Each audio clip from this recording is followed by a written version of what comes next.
What's up, everybody? My name is Scott Waters. Welcome to Life to Metal. It's time for a big edition of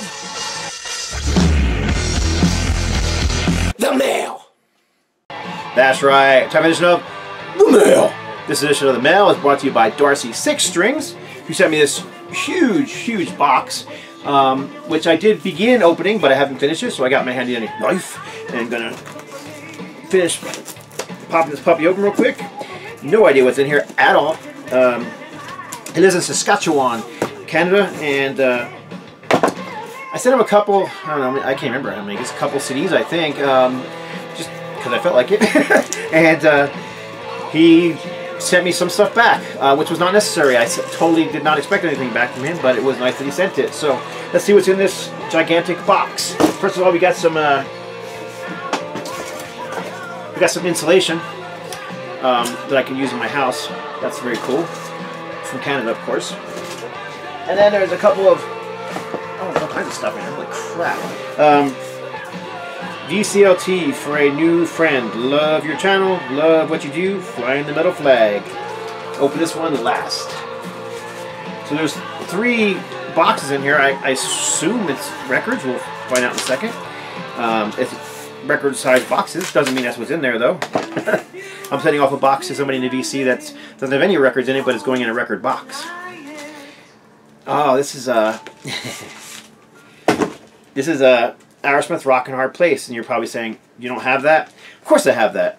But Aerosmith is one of those bands that I collect multiple copies of, different pressings, and this happens to be a Canadian pressing on Columbia Records. So I have a US pressing, I have a Japanese pressing, I have a European pressing. Didn't have with the original sleeve, inner sleeve, did not have a Canadian pressing. I do have a few Canadian pressings of Aerosmith records, but like I said, I didn't have that one. And this album, this Aerosmith album, since I have it open and I know it real well, features 2 members that weren't original members of the band. You don't have Joe Perry. Instead, you have, and you don't have Brad Whitford. So instead, you've got these 2 guys here, which is Rick Dufay, a guy who personally I love his guitar playing, and it's just a special place for him in my heart because I was such a huge Aerosmith fan as a kid, and when I was finally old enough to go to a concert myself and see them live, it was during the Rock and Hard Place tour, and it was with Rick Dufay on guitar and Jimmy Crespo. Did I call him Dufay earlier? No, anyhow, I meant to say Crespo. Jimmy Crespo and Rick Dufay.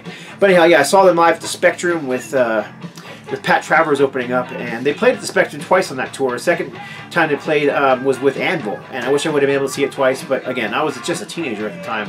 Would have been 1983 or 84, somewhere in that area. And yeah, so I'll always have a special place in my heart for them guys, especially for Jimmy Crespo. I did get to meet him a couple years ago at a casino in Vegas, just by pure chance, and was a really nice guy. So he actually played with Aerosmith for quite a few years. I think about 5 years, from '79 to '84, I believe it was. He actually did play on the Night in the Ruts album as well. So although he's not pictured, Joe Perry's pictured. Very cool. Thank you very much, Darcy. Let's see what else is in here, since there are 3 other boxes.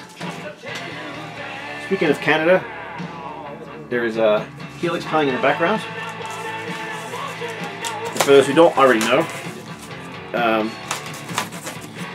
my label that I do with Bill Bafford, No Life to Metal Records, is putting out a couple of Helix albums, and they'll come out any day now, actually. Oh, this is this is cool. I don't know. I must have mentioned this in a video because this is King Kobra, and I don't have this one on vinyl at all. This is, you know, LA glam metal at its finest. I think Ready to Strike was their best album. You've got, you know, the Blonde Crew, and then you got your one brown hair guy who is, yeah, what's his name? Carmine Appice, who of course played in Cactus, and he played with Ted Nugent. He's played in so many different bands, but yeah, he was the, you know, the character in this band. He was like the main known guy. But it's a really good album. Very poppy, but still has an edge to it. I enjoy it. Always like the cover art as well. Again, this one came with the original sleeve, black and white sleeve, and they kind of see the lyrics on one end and the picture of the band on the other. But again, you got the the 4 poofy-haired blonde guys and the 1 brown-haired brunette, whatever, drummer.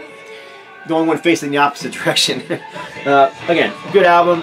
If you like pop metal, which I do, I like everything from pop metal to death metal. Some people say, you know, it's poser rock. Call whatever you want to. It doesn't matter what you call it. I like it. To me, a poser is someone who pretends to be something they aren't, and I don't pretend to be anything except a fan of the music. So, this is open this one last. So let's see what's in here. This is probably going to be Donnie and Marie. That's my guess. Since it opened it last, but I don't know. Could be something different. Okay, I still don't know what this is because it's just white on the back. Oh, sweet! That's so freaking awesome. Alright, Kim Mitchell, which I just recently did a video where I showed some Kim Mitchell stuff, and the only album from the 80s that I was missing of his on vinyl was this one. And this is actually the end of the 80s. It was like 89 or 90 when this came out. This is his live album. It's, what's it called? Live, I Am a Wild Party Live.